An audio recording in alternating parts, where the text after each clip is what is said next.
In this video, we will show you an easy way to create fill effects with style stitches and curved directions. For every object that is filled with step stitch type, we can easily apply any stitch style and create a special fill. This is how style stitches work, so let's see how we can make it even better. For every object that is filled with step stitch type, we can add stitch direction. Start Stitch Flow tool and click on any step object. Click and drag to define a direction line.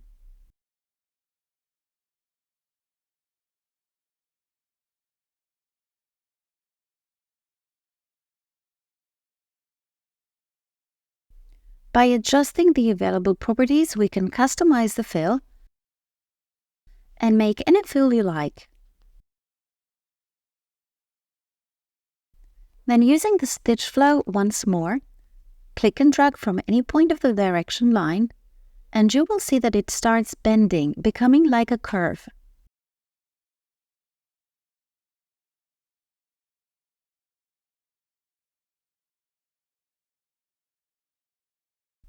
You can also create wave-like curves for wavy stitches by dragging the line to opposite directions. Just like that, you can create special fill like this. Last but not least, if you add the curved direction at the edge of an object, you will get this 3D-like effect.